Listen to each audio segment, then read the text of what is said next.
Welcome to Democracy Does, the Civic Power Playbook, a podcast that cuts through the noise to explain what's really happening in our democracy. Each episode breaks down key issues with insight from policy experts and change makers, giving you clear tips to take action.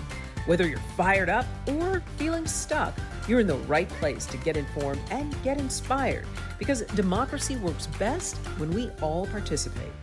Welcome back to another episode of Democracy Does, the Civic Power Playbook. Today we have a guest who I like to call the superwoman who is a defender of democracy. It sounds pretty fancy, but seriously, she has broken barriers as a leader, public servant, and a champion of education and democracy. Dr. Colleen Shogan is the CEO of In Pursuit, an initiative that is part of More Perfect, an organization that was created to educate the public, to educate the public and protect democracy. Now, prior to this role, she was the 11th archivist in the United States, the first woman to ever serve in that role. She was also the senior vice president and director of the David M. Rubenstein Center at the White House Historical Association. She worked in the United States Senate and served as a senior executive at the Library of Congress and its Congressional Research Service. She is also an accomplished author and much sought after speaker. So we are very lucky to have her with us today. Thank you so much for being here. I'm really happy to be here, Robin, and I'm sure we'll have a terrific conversation. Thank you for that great intro. Sure. Well, it's all true because these are all things that you have done. And I want to start off with what is In Pursuit. You are a CEO of that initiative, and explain a little bit more about what that is and what More Perfect is.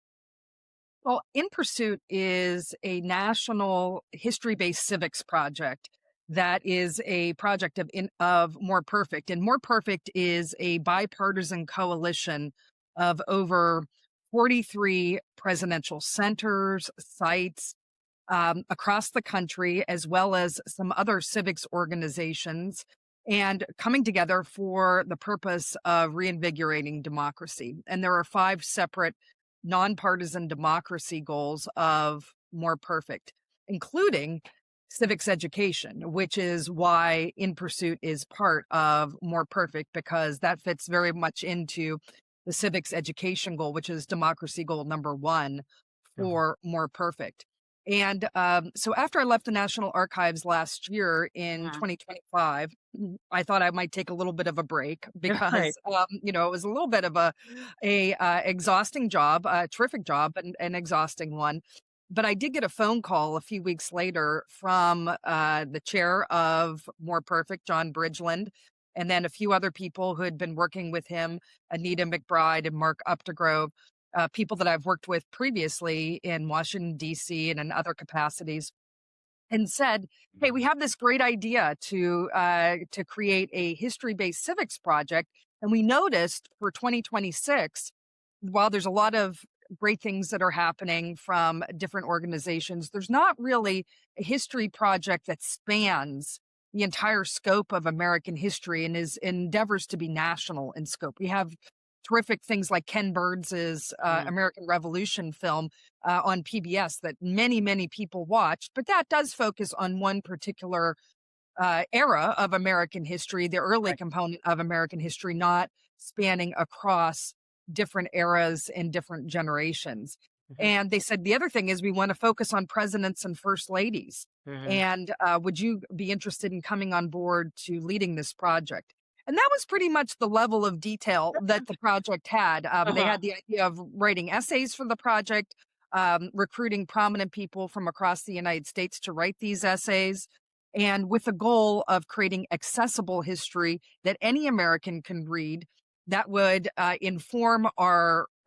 draw lessons from our past to inform our future. And that was really what the scope of the project was. And I kind of like an open-ended challenge. And for sure, out of all the different facets of American history, I'm probably most familiar with the stories of our presidents and our first ladies. Presidents, because that's what I studied.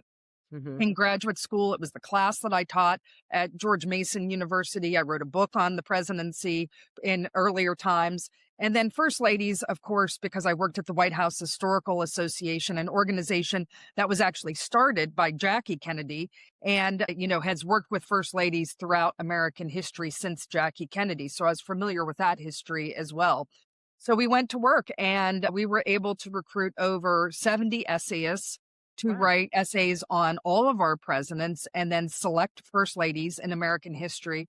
And I think the really distinguishing factor of In Pursuit is that first, the essays are short.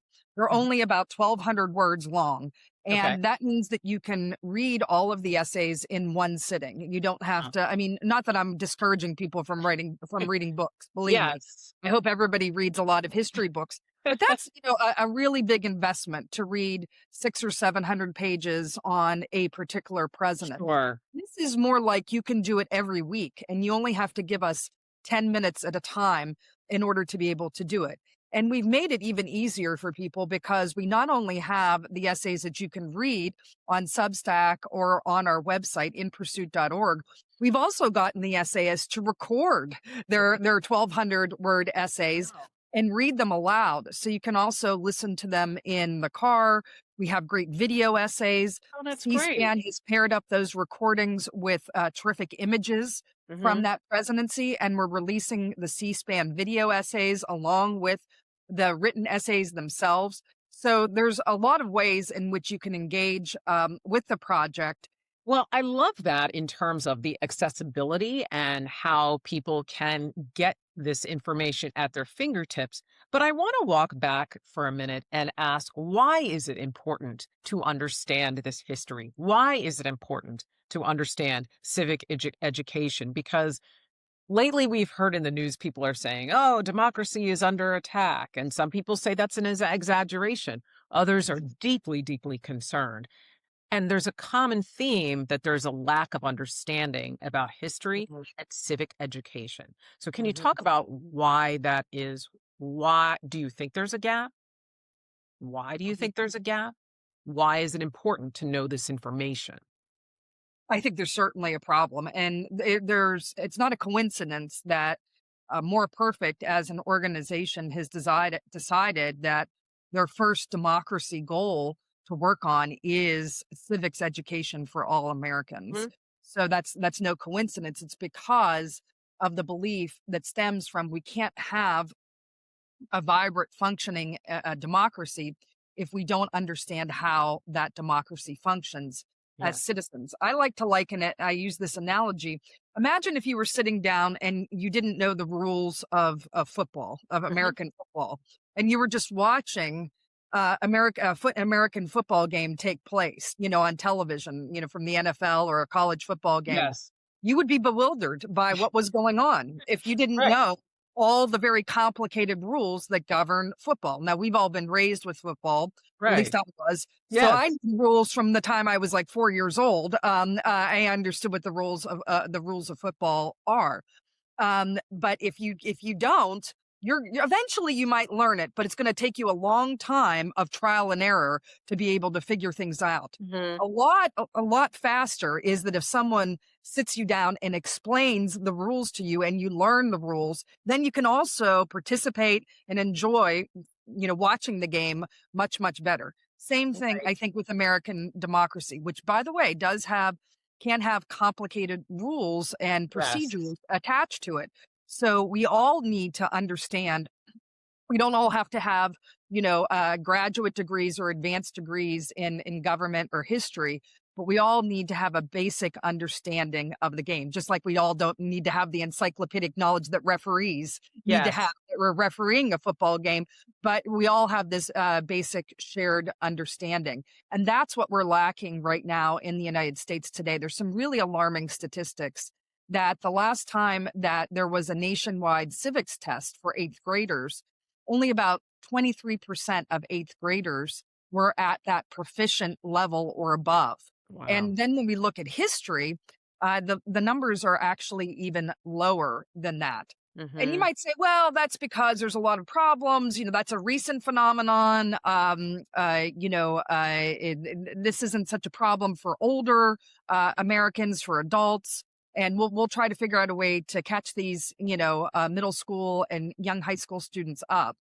And that's actually not true, because when they go to public opinion surveys and they ask all Americans, Yes. a representative sample of Americans, basic questions that appear on the immigration test, if you Yeah, the want to become citizenship a US test. citizen, a citizenship test.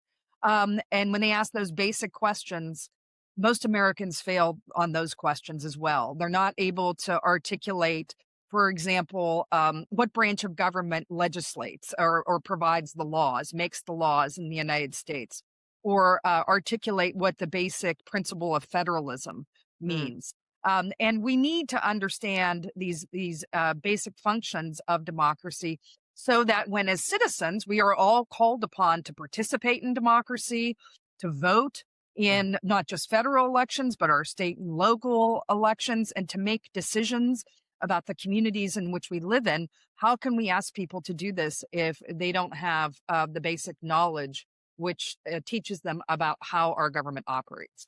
Yes. And I think one of the issues that came up when I was doing some background research, a lot of people felt like, well, things are working fine anyway. So why do I really need to know about the history and how government works? Because when things are working well, then you don't really care.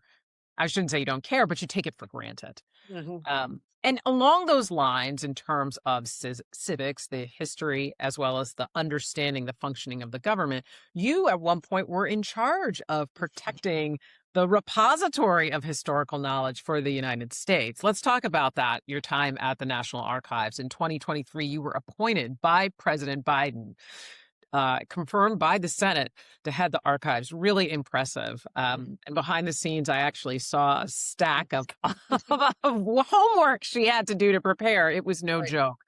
What was that like to be the Mm. 11th person in this country's history? I mean, that is significant to be in that role. And then on top of that, you were the first woman.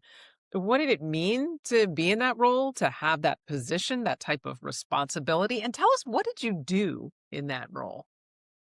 Well, I'm really very proud of my service as Archivist of the United States. And what did I do in the role was, the National Archives and Records Administration is an agency, at least when I ran it, there was about 3,000 staff members that worked at the National Archives and Records Administration, because NARA is not only responsible for some of the most famous documents that we all know about, the Declaration of Independence, the Constitution, the Bill of Rights, but also all of the records that tell the history of the federal government and all the decisions that have been made, all of the documents that have been produced, such as, things like videos, photographs, maps. I mean, just an endless amount of information documenting our nation's history through the federal government. And our job at the National Archives was to preserve, protect, and share those nation's records. Yeah. And what I focused on as the archivist, since I'm not trained as an archivist or a librarian, I'm a political scientist, actually. Yes. But I was a great user of the National Archives, particularly the presidential libraries, when I was earlier in my career, when I was a scholar and I was on faculty at George Mason and other places, also at White House Historical Association. I wanted to focus on how we could make these records accessible for all Americans and how we could get more Americans to use our nation's records and engage with them. Excellent. And just in terms of the gravity of being in that position, what did that mean to you, and what did your day to day look like? Well, the gravity was amazing, because almost every day I was able to walk outside of my office when I was working in Washington, D.C., and see the founding documents. Yes, that must have been really. So not too many people, that's like on your on your regular route at work, to be able to do that. And I also enjoyed talking to people Mhm, who were there to view the founding documents. mhm. So at the National Archives, there was over 1 million people that would actually enter that building as tourists on any given year, just to see those records in the rotunda and see the exhibits at the National Archives. So I took great pleasure in being able to talk to them when I would go out there, oftentimes at lunch, Uh-huh. or sometimes at the end of the day. It got very busy around Uh-huh. 4 o'clock, because we would close at 5 p.m. So a lot of people would come in before closing time. to be able to squeeze in a visit to the archives. And, it was fun talking to the eighth graders that Yeah. were there on What their would school field people trip. say? Yeah, what would they say? Yeah, I Would mean, they ask? they were like, wow, we can't believe that we're actually talking to the person that runs this place. A lot of times I would take selfies with them and I had a lot of fun. I would talk to the teachers, or the chaperones that were there if it was a school trip, talk to them first and then talk to the kids, introduce myself. But it was also fun just to meet, the Family. families that were coming to, oh, yeah, we're here on a family trip in Washington, D.C. Our kids have never been to Washington, D.C. We thought it was important that they see, all the monuments and see all the history that the United States has to offer. So that's why we're here. And it was, yeah, I just loved those conversations. And what I took away from that was Americans love their history. Americans, they don't hate our history. They're proud of our history. And the other thing that I learned from people was that they understand our history is complicated. They know it's not, just as easy as saying, okay, here's the Declaration, the Constitution, Right. and that's pretty much it. We're done. Like all our work is done. No, nobody thought that. Everybody understands that things are more complicated than that, and they want to learn about I guess you could say the multifaceted components of American history, both our failures and our successes. Because when we understand our failures, then we do understand the times in which we did rise and we did succeed. If you don't have both of those, you're left with a very strange patchwork, I guess you could say, telling of American history that won't make a lot of sense. And on any given day, when I was in Washington, D.C., I mean, I might meet with, certain groups that were there that were coming to visit, sometimes stakeholder Yeah. groups, transparency groups, user groups, people that needed, to spend 15 or 30 minutes with me. Of course, I met with our senior staff at the National Archives. I tried to meet with as many people that worked at the archives as possible. There's over 40 locations all across the United States. Wow. So other repositories across the country that hold National Archives documents, and of That's course, our amazing. presidential libraries. And so I was on the road a fair amount of time, probably Uh, 25 to 30% of the time I was on the road. And when I was visiting one of our facilities, the first thing that I did, of course, was meet with National Archives staff mhm. and have a town hall meeting and find out, okay, so what's going on in this Yeah. location? What things what is working, what's not working? What do you think about our direction strategically as an agency writ large? I tried to connect because a lot of times people that were working, they'd say in the field, not in Washington, D.C., could feel disconnected from the That's agency right. because the headquarters of the agency was in Washington, D.C. So I tried to find ways in which I could connect them to the work as much as possible. And I don't think a lot of Americans know that there are 40 different satellite repositories all over the country. You think in DC and you Yes. think that's it. So to think that history is again available throughout the country. Now you served for about 2 years, well, just under 2 years, 21 months to be exact. Why were you released from your role in the National Archives? Well, I wish I could provide you with an explanation, but I really don't know. And I've never been provided with an explanation. There was a social media tweet that had been released from my position. I was thanked for my service. And I also received an email from the White House, I think at the same time. But the notification really went out publicly on social media, like That's most other people how you have found been. out? Yes, of course. Yes, and that's how most people find out if they've been fired from this administration. And but I know one thing: I did absolutely nothing wrong when I was an archivist of the United States. I followed the law. Mhm. I followed all the accompanying regulations that also are part of the legal corpus at the National Archives for our federal records law and our presidential records law. And no one ever once accused me of doing anything but following the law. Right. And I applied the law in a nonpartisan way. So I didn't give any preference to one political party Yep. or the other, because there's sometimes disputes about when Congress can get access to Sure. records and this and that. And, I made sure I'm not a lawyer, but I made sure certainly that I sat down and worked with the lawyers at the National Archives and the lawyers at the White House, lawyers from congressional committees to make sure that we were following the law and the accompanying regulations, basically, I mean, really to a T. Yes. And really not messing up in any way, shape, or form, not delaying, and making sure we were doing that. So there really was no rationale as far as like I did something wrong and I Correct. needed to be released, malfeasance, derelict in Mhm. my duties, anything like that. Nothing. Certainly was not the case. No, and there was no stated reason, Mhm. even though the law requires a stated reason to be made. That was not complied with. So now that you are in this new role, in pursuit, you travel quite a bit around the country, to different Yes. presidential libraries, different organizations and events. What has been the most surprising or enlightening thing you have learned in your role? What have you enjoyed the most? I have been really surprised, even though, I mean, we designed the project to be a project that was not partisan, that was nonpartisan. We also worked with all of our contributors, all of our essayists, to make sure that they understood. Listen, everybody has opinions about what's going on today in the United States, and that's fine. Everybody should have opinions one way or the other. But this was not the vehicle in which to raise your opinions. Revenge that. There's plenty of other vehicles that you should, avail yourself of. Yes. But we wanted to create a project where all Americans would Mhm. feel excited and welcome to read these essays, no matter who they voted for in Yes. the past several elections.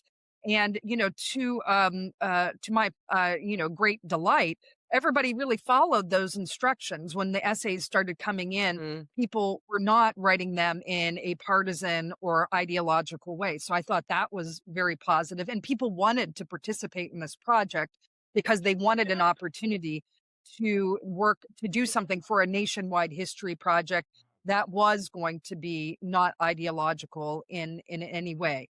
And people have responded in kind, which I think is the best part of all of this.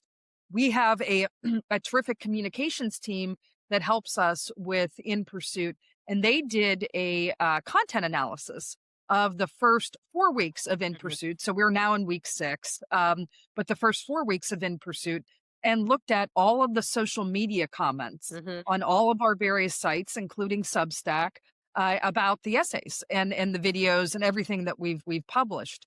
And it's pretty remarkable. Mhm. 82% of the comments are Either. either positive or neutral. Wow. So the vast majority are neutral. So they're asking questions like, well, I didn't know this about Thomas Jefferson. Did he do this? Did he do that? So they're asking actual historical fact questions, and in some ways engaging with other people, saying, oh, no, Yes. you got to read this book and do this, or look at this, website. Wow. So Wow. there's some great interaction for people that want more information. So there's a rational dialogue, I think, going on. A lot of people remarking they didn't know some Yeah, what does that of tell you? it. Yeah. Yeah.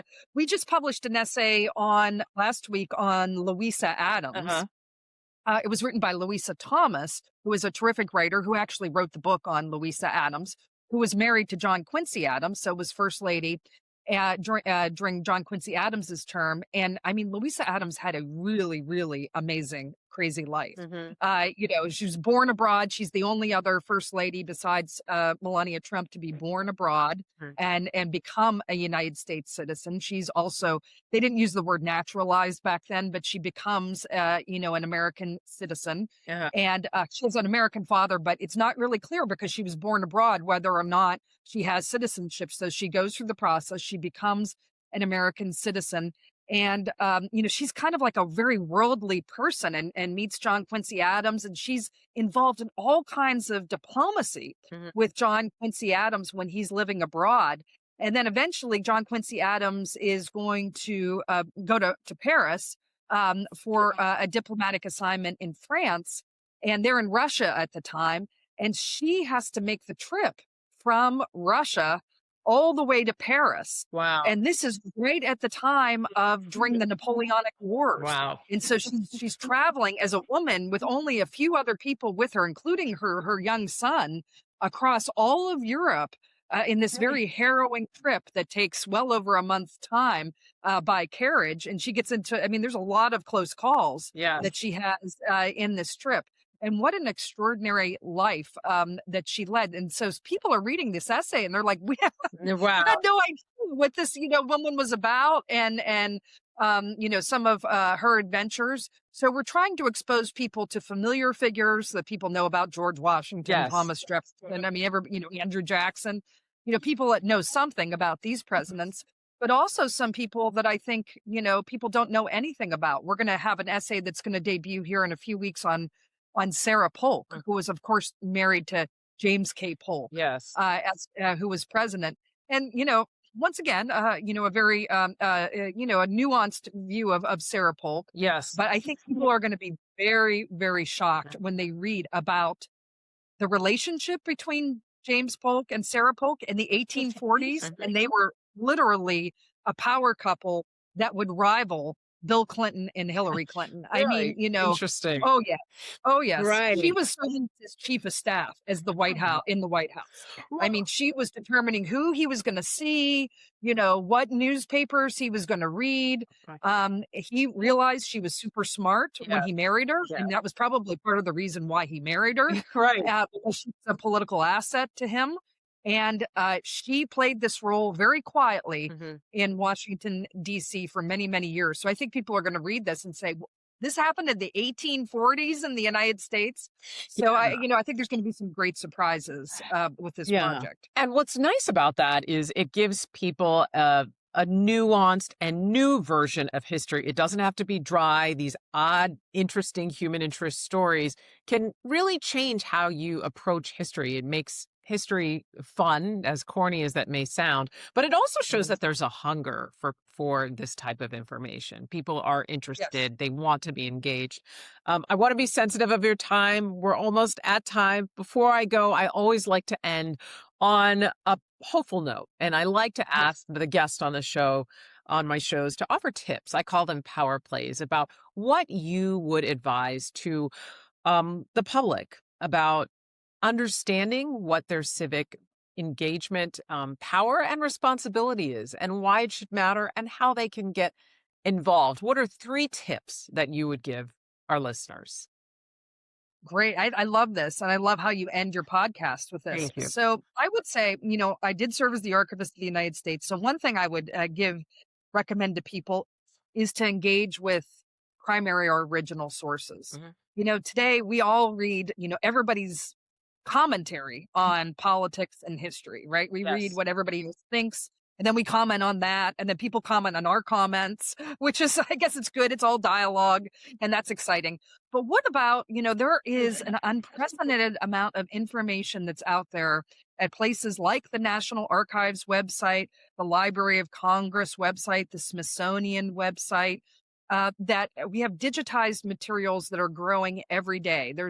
At the National Archives alone, I think over 400 million documents have already been digitized and are available on the National Archives catalog. Wow. And the Library of Congress, I know when I worked there, made a digitization push as well. So instead of posting what other people say about things, why not go to one of these institutions' websites and actually surface a primary document or artifact that's been digitized and post about that? Yes. And maybe your reaction to that document or artifact, or what you learned about it, or what's unique or interesting about it. I think that can really elevate the discourse. Okay. So that's number one. Number 2, I would also say that people engage at the local level. We have a lot of challenges at the national and federal level these days. And that's only going to continue as we march towards the 2026 elections, and of course 2028, but 2026 coming up. But there's a lot of what goes on in your own community at the local level. Attend, a local town council or city council meeting, or a meeting being held, not even politics, something that's being held at your community center, in which people maybe are gathering together to solve a local problem that's in your neighborhood or in your community.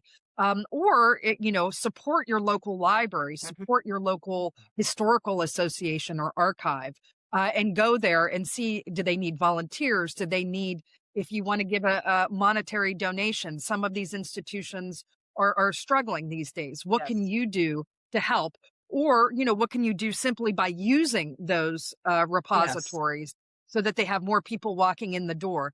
If you just go and thank the librarian or the archivist or the person there, I mean, they will Yes. really appreciate. Say, hey, thank you for working. I do that all the time Yeah. when I'm in, the Arlington County Library. Thank the librarians, Yes. even if it's checking out the book for me and chat with them for a few minutes. They just, as long as there's not a long line, people just love that. I mean, Yes. they want to be engaged. They're doing this job because they love it Yeah. and they want to get that feedback from Yes. members of the community. So that's number 2. And then number 3, I would say just figure out how you can have, civil conversations as much as possible. I think that our discourse in the United States, what we see online is is such an affront to our sensibilities. Yes. Our words tend to be very harsh in an online environment because there's, even if your name's attached to it, there's a degree of anonymity. I Sure. think of being online, you can be really mean to people online because you never have to confront that person in person, and actually interact with them in a civil way. And I think we should reconsider how we have our civil discourse, and whether that's, just how you engage with someone, maybe Yes. in the grocery store, that you interact with, or whether how you engage with someone at a town or community meeting, or how you engage with your elected representatives. Even if you have a concern or a complaint, you should certainly make those opinions known, but try to do it, I think, in a way that is civil and is respectful. If we could just all take the temperature down Yes. a notch or two in the United States, and that's what we've tried to do with In Pursuit. We're not here to get into culture wars with people. We're not here to, wage, these battles online. We're here. We're not saying to take what we put out there for and agree with it. No. But if we are going to have a dialogue, let's do it respectfully and rationally, Yes. and have that type of discourse. So I ask people if we can do that, and I try to model that for sure in my own life, mostly by taking a deep breath before I do anything. Yes. Well, thank you so much, Dr. Colleen Shogan. Where can people find out more about your work In Pursuit as well as More Perfect? And if they want to support, get involved, attend an event, where can they learn more? You can find us on inpursuit.org, and you can sign up on inpursuit.org. If you give us your email, we will send you all of the essays every week, absolutely 100% for free. It does not cost anything. You can find us on Substack, on In Pursuit on Substack. Okay. And then for More Perfect, join moreperfect.us. Okay. And you can see all the great work that's going on at More Perfect beyond even In Pursuit. There's many, many initiatives. Excellent. Thank you so much, Dr. Shogan. It has been an absolute treat to have you. Well, thank you, Robin. And now it's time to recap Colleen's top power plays. First, she says when it comes to information, go that extra step and get a primary source. The research is well worth it, and relying on a comment from a comment isn't reliable. Also, she says engage in local community activities or facilities. Check out a community meeting. Use a library. And don't forget, thank the librarian. And finally, remember, when it comes to discourse, try to react with civility. And if you want to learn more about her work with In Pursuit as well as More Perfect, you can go to inpursuit.org and join moreperfect.us. Thanks so much for joining us. We hope you're feeling a little more hopeful, a little less stuck, and maybe even inspired to take action, because democracy does work when we all participate. And don't forget, sign up for our newsletter to get updates on when our next episode drops. You can go to my website, democracydoes.com. And as a bonus, if you haven't gotten one, a free and easy tip sheet on how to get involved.